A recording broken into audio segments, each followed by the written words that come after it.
अली भाई, next question ये है कि हमारा जो मुस्लिम माशरा है इसमें तहकीक और रिसर्च को प्रमोट ज़्यादातर नहीं किया जाता। अक्सर कोई महरूमियों को किस्मत और जुल्म को आजमाइश समझा जाता है। अगर कोई कत्ल हो जाए तो कहते हैं जैसे अल्लाह की मर्जी थी।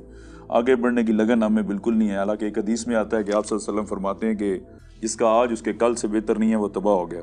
और इतने हमारे अजीम नबी थे, तो कुरान भी रिसर्च और इन चीज़ों को प्रमोट करता है कि आगे जाएँ, अल्लाह दुनिया की सैर करें, अल्लाह को समझें, दुनिया एक्सप्लोर करें। तो ये हमारी उम्मत ऐसा क्यों नहीं करती? हम मुसलमान सबसे पीछे क्यों हैं? इसके ऊपर मैं पहले भी बोल चुका हूँ कि पहले ऐसा नहीं था। कि जब से हम ग़ुलामी के दौर में गए हैं और अपने आप को हमने मदारिस के अंदर कैद कर लिया है और ग़ुलामी की सोच अडॉप्ट कर ली है, उसकी वजह से ये सब कुछ हो रहा है। लेकिन इंडिविजुअल लेवल के ऊपर मुसलमानों में ऐसे लोग मौजूद हैं जिन्होंने अपने ऑन के ऊपर तहकीकात की हैं। उस ज़माने में बहुत ज़्यादा, आजकल भी लोग मौजूद हैं जो अपने तौर पे ये कर रहे हैं। तो इसकी वजह यही है कि ग़ुलामी के दौर ने हमें महदूद कर दिया, जिसकी वजह से हम इस वक्त इस चीज़ जमूद का शिकार है। दूसरा, मजहबी तबके ने रिसर्च को गुस्ताखी से ताबीर कर दिया है और इनको पता नहीं किसने ये पट्टी पढ़ा दी है कि हमारे जो बुज़ुर्ग थे वो हमसे ज़्यादा ज़हीन थे। यार, अगर ज़्यादा ज़हीन थे तो तेल दरियाफ्त कर लेते ज़मीन से, हवाई जहाज़ बना लेते। हाँ, आप ये कह सकते हैं बाज़ मामलात में उनकी क्रैमिंग पावर या ज़ाना ज़्यादा हो सकती है। ओवरऑल आप किसको कैसे क्लीन चिट दे सकते हैं? मुझे बताएं, कोई सहाबी ऐसा है था जिसे 6 लाख हदीसें याद हों? आमा में रंबल को, बुखारी को तो याद थी। ये प्रैक्टिकली एक चीज़ सामने आ गई है। अब मतलब आप ये कहते नहीं गुस्ताखी तो हो गई है, मैं तो नहीं की थी, इमाम बुखारी ने की थी 6 लाख हदीसें याद करके।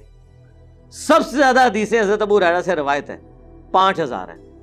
चले वो आप कहेंगे 6 लाख तुर्क बन गए। बहरहाल फिर भी हज़रत अबू हुरैरा को तो सिर्फ अपनी हदीसें याद थी ना, इमाम बुखारी को तो अबू हुरैरा की हदीसें भी याद थी, अब्दुल्ला बिन उमर की भी याद थी, सईद आयशा की भी याद थी। तो अब आप क्या कहेंगे? ज़ाहिर जी उनकी कंट्रीब्यूशन है। ये बुखारी मुस्लिम लिखने का आइडिया किसी सहाबी को नहीं आया।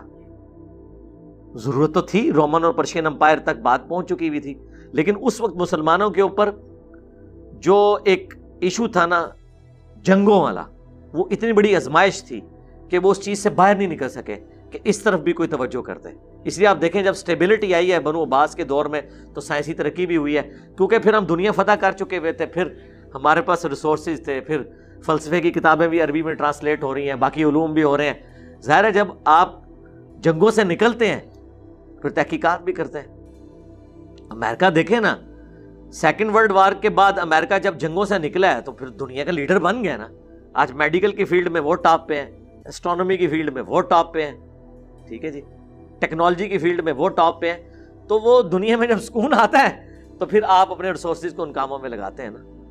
तो ये वजह है। लेकिन बहरहाल जब ये सुकून का दौर था तो इन्होंने अपनी एफर्ट पुट की है। अब ये आप पीना डाल के बैठ जाना कि ये पहले किसी को आइडिया क्यों नहीं आया? भाई अल्लाह ताला जिसको जिस वक्त कोई आइडिया दे। अच्छा, इससे ज्यादा हैरान कुन बात, कुरान का तर्जुमा क्या अदर देन अरबिक लोगों ने इस्लाम कबूल नहीं कर लिया था खुलफा राशिदीन के ज़माने में? लेकिन कुरान की ट्रांसलेशन नहीं उनकी ज़ुबानों में हुई, क्योंकि उस वक्त यही प्रेफर किया गया कि लोग अरबी सीखें फिर कुरान समझें। लेकिन वो कुछ अरसा ही हुआ, उसके बाद तो लोगों ने ना अरबी सीखी ना कुरान समझा, वो लोग अपने अपने बाबों के पीछे लग गए। ये तो अल्लाह ने शाह वलीउल्लाह देहलवी के दिमाग में बात डाली कि इन्होंने कुरान को नहीं पढ़ना, मेहरबानी करो।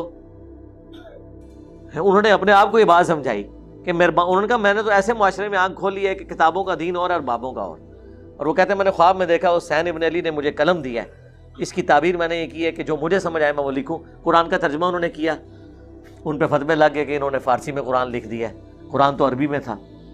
आज जो कुरान के तर्जुमे आप फख्र से पेश करते हैं कि आप आला हज़रत का तर्जुमा पढ़ें, ये वो लोग थे या इनके बुजुर्ग उस जमाने में वो थे जो कुरान के तर्जुमा करने को ही गुस्ताखी समझते थे। आज आप फख्र से कहते हैं ना, उस वक्त ये गुस्ताखी था। बारिश का पहला कतरा वो बना। हमने भी देखा लोगों ने किताबें को नहीं पढ़नी, मैंने 2-2 4-4 सफ़ों के पम्फलेट लिखने शुरू किए, टू दी पॉइंट। किताब कुरान नहीं किसी ने पढ़ी, इतनी मोटी किताबें कौन पढ़ेगा। फिर उसके बाद देखा यार पढ़ने से भी आ रही हैं, वीडियोस में चीज़ें रिकॉर्ड कराएं ताकि लोग हक बात तक पहुँचे। तो किसको कोई बात किसी भी वक्त सूझ सकती है, اللہ تعالیٰ کسی کے دماغ میں شرح صدر کر دیتا ہے، اس کا سینہ کھول دیتا ہے، یہ اللہ کے کام ہے۔